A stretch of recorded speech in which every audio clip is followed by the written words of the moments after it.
अब आ जाओ सेकेंड प्रॉपर्टी पे। सेकेंड प्रॉपर्टी क्या बोल रहा है कि if a to the power m is equal to null and a to the power m minus 1 is not नल।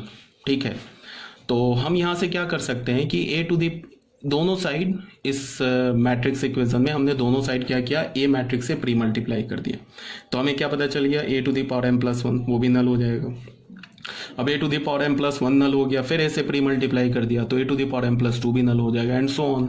तो इसको हम ऐसे भी लिख सकते हैं कि अगर a to the power m एक नल मैट्रिक्स हो गया तो यहां से हमें क्या पता चला कि a to the power k भी नल मैट्रिक्स होगा for all k is greater than equal to m। अभी मैंने बोला ना कि अगर तुम्हें पता चल गया कि a मैट्रिक्स एक निलपोटेंट मैट्रिक्स है तो इस बात को लेकर हम कंफर्म हो गए कि जब हम a पर पावर बढ़ाते जाएंगे तो कभी ना कभी वो एक नल मैट्रिक्स के इक्वल आ जाएगा। सपोज दैट हमने a to the power 4 calculate किया, a to the power 2 calculate किया, वो नल नहीं आया, 3 कैलकुलेट किया, वो भी नल नहीं आया, 4 कैलकुलेट किया, नल आ गया। तो एक बार जब a टू द पावर 4 नल आ गया तो 5 ले लो, 6 ले लो, 7 ले लो, बढ़ाते जाओ, वो क्या आएगा, नल ही आएगा। इसी बात को यहाँ लिखा हुआ है, ये ऑलरेडी अभी मैंने इससे पहले भी बोल दिया। ठीक है, अब थर्ड पॉइंट पे आ जाओ। थर्ड पॉइंट में क्या बोल रहा है, if a is a nilpotent matrix, sorry not nilpotency, a is a nilpotent matrix of order n। अगर हमारा a निलपोटेंट मैट्रिक्स है n ऑर्डर का, not n, this is m। ठीक है, क्लियर, अपने नोट में तुम इसे करेक्ट कर लेना। अगर a हमारा एक निलपोटेंट मैट्रिक्स है m ऑर्डर का तो क्या होगा, a to the power m एक नल मैट्रिक्स होगा। तो यहां से हमने क्या किया, दोनों साइड डिटर्मिनेंट ले लिया। तो determinant of a to the power m is equal to determinant of null. तो नल मैट्रिक्स का डिटर्मिनेंट नल होगा। तो हमें क्या पता चल गया, a to the power m is equal to 0। तो यहां से हमें क्या पता चला, determinant of a is equal to 0। तो यहां से हमें क्या पता चला कि अगर हमारे पास कोई भी मैट्रिक्स a दे रखा है, ठीक है ना, और अगर वो एक निलपोटेंट मैट्रिक्स है तो उसका डिटर्मिनेंट हमेशा 0 होगा। ये बात की गारंटी है। किसी भी निलपोटेंट मैट्रिक्स का अगर तुम डिटर्मिनेंट कैलकुलेट करोगे तो वो हमेशा 0 के इक्वल ही आएगा। ठीक है, तो यहां से क्या बोला जा रहा है कि determinant value of A nilpotent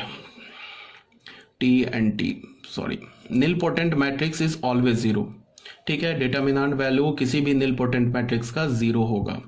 second, ये क्या इंप्लाई कर रहा है, nilpotent matrix is always a singular matrix.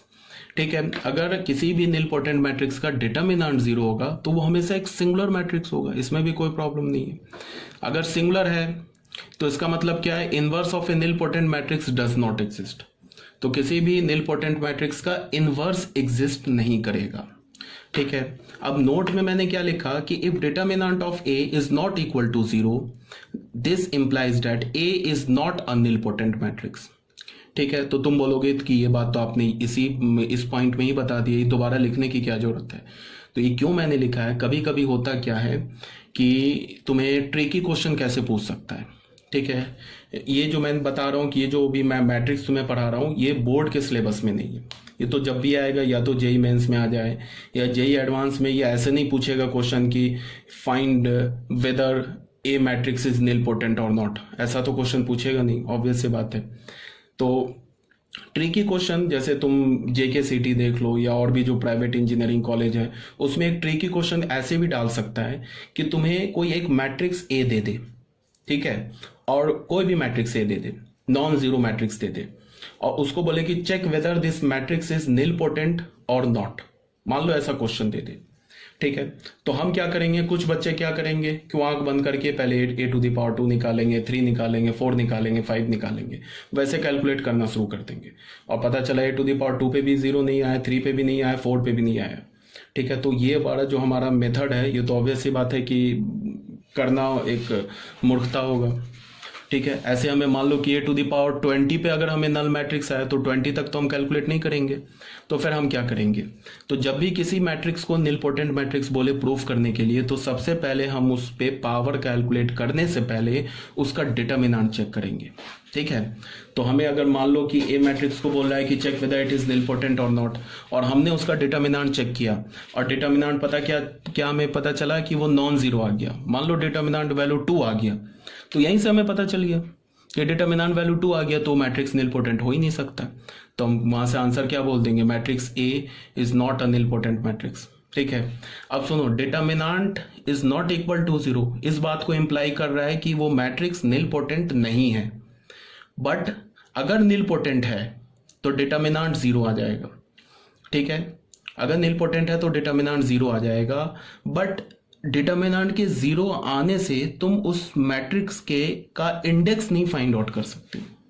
Index of nil potency बोले निकालने के लिए तो वो वहां से नहीं तुम फाइंड आउट कर सकते हो। ठीक है ना। अगर हमें डिटर्मिनेंट वैल्यू 0 आ गया तो फिर हमें कैलकुलेट करना होगा a⁴ 2 3 4 कैलकुलेट करने के लिए इंडेक्स अगर हमें निकालना है, क्वेश्चन में इंडेक्स भी पूछ रहा है तो फिर हमें कैलकुलेशन करना होगा। फिर यहाँ पे कॉमन सेंस है कि ऐसा नहीं है कि a पे पावर 18 पे 17 पे आके नल होगा, वो या तो 2 पर या तो मैक्सिमम 3 पर नल हो जाएगा। ठीक है ना, अगर इंडेक्स से रिलेटेड क्वेश्चन है तो। अगर सिंपल बोल रहा है कि चेक वेदर निल पोटेंट और नॉट, ठीक है, तो हम सबसे पहले डिटर्मिनेंट कैलकुलेट किया, नॉन जीरो आ गया, तुरंत बोल दिया A is not a nilpotent matrix. इसीलिए ये नोट्स लिखवाया। ठीक है, ये जो नोट लिखवाया ना इसीलिए लिखवाया है कि बस तुम्हें याद रहे। कोई बात नहीं, यहाँ तक क्लियर होगा।